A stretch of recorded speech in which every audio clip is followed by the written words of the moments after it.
Welcome back to Seeing Life from a Different Angle.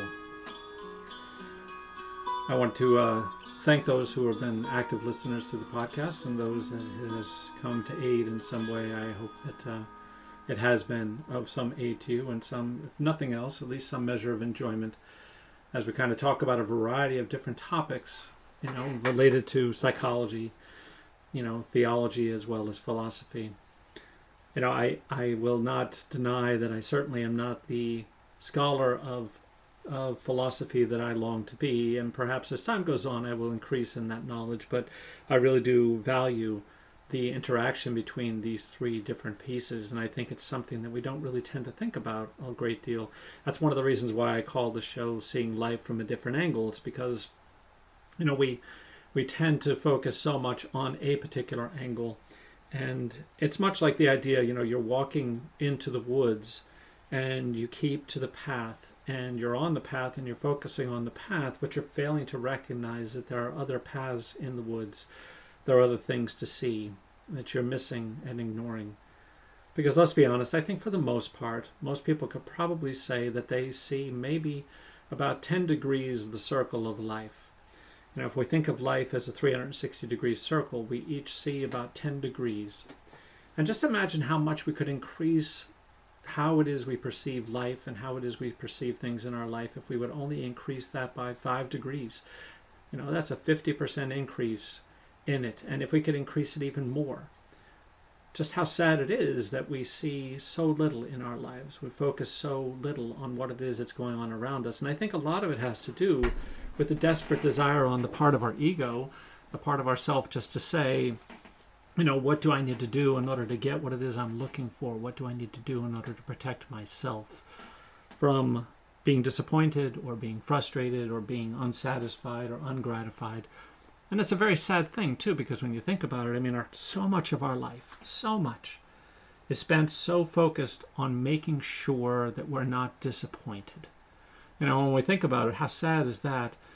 C.S. Lewis had written about in a book called God on the Dock, and he talks about how it is that at one time we would use the word charity, and now we would use the word selflessness. And it is sad because we're so focused on the darker, the negative side. If I'm selfless, then I'm not taking everything for myself. But with charity, I'm giving to the other. It's like when we think about, the choices that we have in our lives. We have these choices to be giving and caring and nurturing toward others. As Bishop Barron had said in one of his homilies, he said, what we get to take to heaven is what we have given away. And I think that makes a great deal of sense when we think about the fact that we spend so much of our lives in this darker, negative place, longing for a measure of satisfaction and gratification, and failing to recognize that it's just not even a tenth of what life could possibly be. What could the other things be? What other joys could we find? What other satisfactions could we find? As I was reading a book today, I was thinking about a podcast that I had done a while back.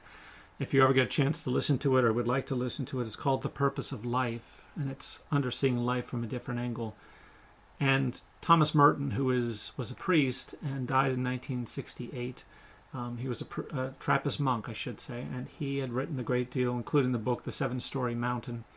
And one of the things he talked about in this other book called No Man is an Island was that we have purpose and we must pursue purpose in life. And I think that in pursuit of purpose, and I think that and I'll get to it in a second, I think there's a universal purpose for all of us, but I think in pursuing purpose, what we end up doing is finding ourselves not focused on ourselves, but focused on others, what they need, what they're looking for, and what it is that will save them from a life of just being so focused on the self, so focused on their own ego gratification. Because ultimately, I believe the purpose is this. Our purpose, going back to something that I have addressed time and again, whether you believe in it or not, is the idea, the theory of a wide open reality, a space where we exist in the beginning of our life for as long as we can, as long as our parents will allow us, in a space of true love, true connection, a sense of connection with our parents, a sense of connection with God. And in that space, there is nothing but pure love. And it lasts only as long as our parents will allow it to last, because our mothers in particular, because she is the parent who is in that space with us, our mother in particular is someone who is riddled by fear and pain and sorrow and her own ego and her own desperate desires. But then when we go back to the idea of purpose, part of our purpose in life is to get ourselves back to that space. But doing so may be selfless. We're not trying to do any harm to anybody else. But I think that there's another side of this purpose. It's not just to save ourselves. Because those who save themselves will be lost. After everything is said and done, when we come to that final space of life, of eternal life, and we get to that space where, having passed from this earth into heaven, God is going to say to us, what did you do for others? Did you help others? Were you there for others? And I think that purpose is hugely important here. It is the purpose of being able to say, how do I help you get back to that space of connection with God?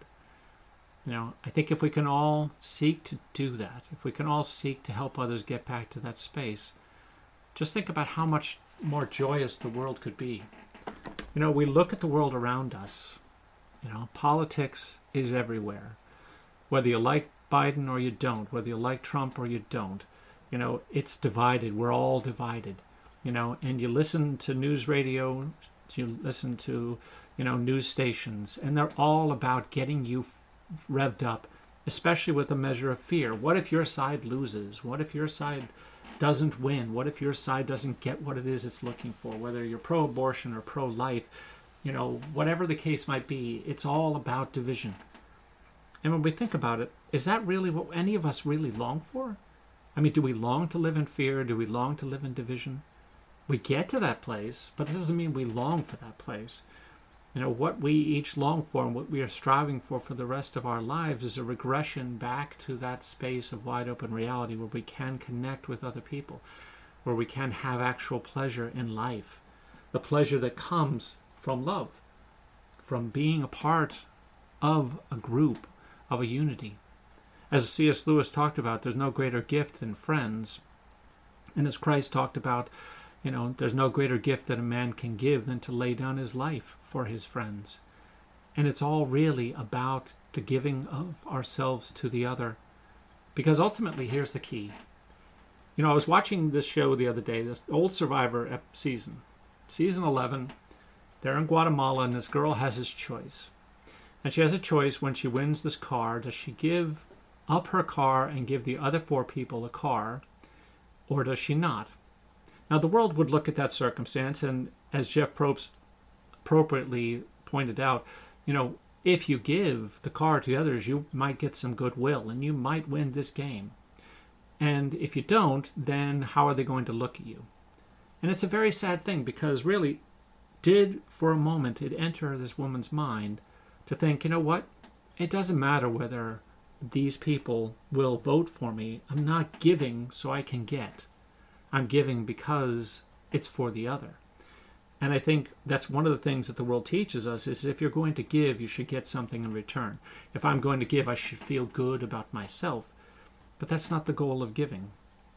The goal of giving, just like the purpose of life, is to give to the other so that they can gain something. And then you walk away. You help that homeless person and you walk away. You help the hungry child and you walk away. You don't stay there and say, look what I did and look how good I feel about myself.